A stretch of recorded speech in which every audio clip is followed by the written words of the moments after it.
নারী দল। ফাইনালে আজ টপ ফেভারিট স্বাগতিক ভারতকে হারাতে পারলে প্রথমবারের মতো নিশ্চিত হবে শিরোপা। নিজেদের আন্ডারডগ মানলেও মাঠের সামর্থ্যের পুরোটা দিতে পারলে ট্রফি জয় অসম্ভব কিছু হবে না মনে করছে দলের কর্তারা। ম্যাচটা শুরু হবে সন্ধ্যা 6:30টায় শিলিগুড়ির কাঞ্চনজঙ্ঘা স্টেডিয়ামে। বিস্তারিত জানাচ্ছেন নাবিল কায়সার। তুমুল উদ্যমে চলছে পেনাল্টি অনুশীলন।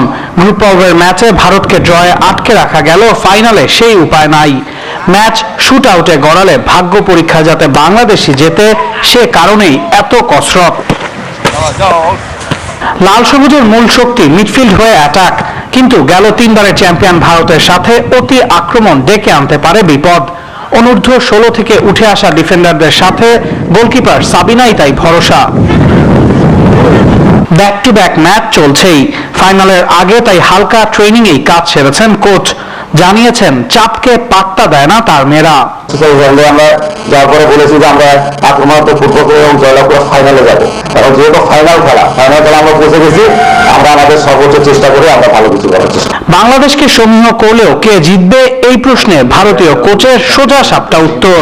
Obviously India, because we are hosting, we are the better side, and we have at the same time we have a equal respect for the Bangladesh as well. হারানো নাই কিছুই, সব পাওয়ার ফাইনাল শুরু সন্ধ্যা 6:30টায়। নাবিল কায়সার, 71, শিলিগুড়ি, ভারত। এই খেলা নিয়ে ফুটবল বিশেষজ্ঞরা বলছেন সাফের ফাইনালে ভারতকে মোটেও ছাড় দেবে না সাবিনারা। প্রথমবারের মতো চ্যাম্পিয়ন হওয়াটা হবে স্বাভাবিক একটা ফলাফল।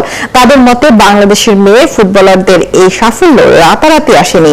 লম্বা আবাসিক ক্যাম্প, ডিসিপ্লিন আর ডেডিকেশনই কাজ করেছে এর পেছনে। উপনন্দীর রিপোর্ট। শিলিগুড়িতে দুর্দান্ত বাংলার মেয়েরা, ওরা মাঠে নামছে, গোল করছে, জিতে মাঠ ছাড়ছে। বয়স ভিত্তিকে মেয়েদের পারফরমেন্স বরাবরই নজর কাড়া। এবারে ওরা মাতাচ্ছে দক্ষিণ এশিয়ার বিশ্বকাপ খ্যাত সাব চ্যাম্পিয়নশিপ। 2010 সাফে বাংলার মেয়েরা গিয়েছিল সেমিফাইনাল পর্যন্ত। 2012তে ছিটকে পড়ে গ্রুপেই, 14তে আবারও শেষ 4, আর এবারে তো বাজিমাত, অপরাজিত হয়েই ফাইনালে। ইন্ডিয়ার সঙ্গে এটা কোনো অবস্থাতে একতরফা ম্যাচ হবে না এবং সেখানে আমাদের জয় হওয়ার সম্ভাবনা রয়েছে। Winning is the first priority, কিন্তু যেটা বেসিক থিংস আমাদেরকে মনে রাখতে হবে যে আমরা যদি গোল কনসিড না করি, আমাদের খেলোয়াড়দের কিন্তু সেই সক্ষমতা আছে থ্রু আউট দ্য 90 মিনিটস যে কোনো সময় কিন্তু ম্যাচটাকে নিজেদের অনুকূলে নেওয়ার মতো কোয়ালিটি প্লেয়ার আমাদের দলে রয়েছে। অনেক বাধা বিপত্তি উঠলেই বাংলাদেশে শুরু হয়েছিল মেয়েদের ফুটবল।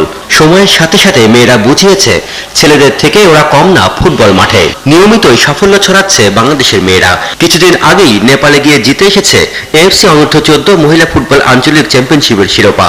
ঘরের মাঠে এএফসি অনূর্ধ্ব 16 বাছাইয়ে চ্যাম্পিয়ন হয়ে গড়েছে ইতিহাস। 2-3 মাস ধরে কিন্তু তারা কন্টিনিউ ক্যাম্প করছিল এবং সেটারই কিন্তু ফল কিন্তু আমরা পাচ্ছি। এবং তার আগেও যদি দেখি আন্ডার 14 কিংবা আন্ডার 16 মেয়েদের যে পারফরমেন্স, সেটারই কোইন্সিকোয়েন্স হচ্ছে কিন্তু এটা। এবং ফাইনালে ডেফিনেটলি ভারতের সঙ্গে খেলা, আমি এটা বলবো যে ফাইনালের রেজাল্ট কী হবে সেটা আমার কাছে মুখ্য না। এবং আমি যেটাকে প্রায়োরিটি দিব সেটা হচ্ছে যে ওভারঅল তাদের পারফরমেন্স এবং তাদের যেই সফলতা।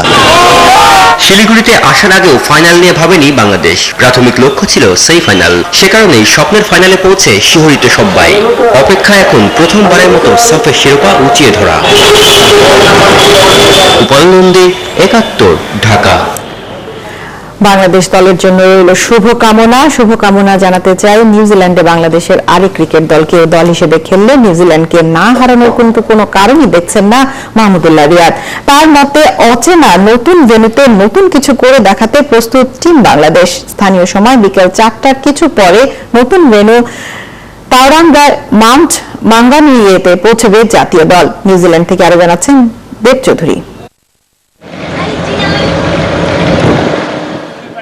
4 জানুয়ারি সকাল 10:30টার পরপরই নেপিয়ারের টিম হোটেল ছেড়েছে জাতীয় দল।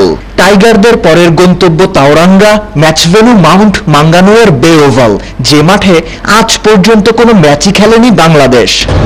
আমার কাছে মনে হয় ভালো, অনেক কিছু জানি না হতে পারে, তারপরেও আমরা যদি ফ্রেশ মাইন্ডে খেলতে পারি তো ইনশাল্লাহ ভালো স্টার্ট, যেটা আমরা সবসময় বিশ্বাস করি, আমাদের ভালো স্টার্টটা সবসময় ইম্পর্টেন্ট যে কোনো ফরম্যাটেই। তো এটা যদি করতে পারি দেন উইল সি। বরাবরের মতো নেপিয়ারের শেষ দিনেও ছিল ভক্তদের আনাগোনা। ক্রিকেটারদের বডি ল্যাঙ্গুয়েজ বলছিল নতুন ভেন্যুতে ভালো কিছুই করে দেখাতে চান। আমরা এখনো বিশ্বাস করি যে আমরা ওদেরকে হারাতে পারবো, এবং ইনশাল্লাহ যেটা আগে বললাম যে ছোট ছোট অপরচুনিটিগুলো আমরা কিছু কিছু ভুল করছি, ওই ভুলগুলো যদি আমরা শুধরে নিতে পারি তাহলে হয়তো অবশ্যই আমরা জিততে পারবো, এটা আমরা সবাই বিশ্বাস করি। সিরিজের দ্বিতীয় টি-20 বে ওভাল স্টেডিয়ামেরও 2 নম্বর আন্তর্জাতিক ম্যাচ খেলা 6 জানুয়ারি বাংলাদেশ সময় সকাল 8টায়। দেব চৌধুরী, 71, নেপিয়ার, নিউজিল্যান্ড।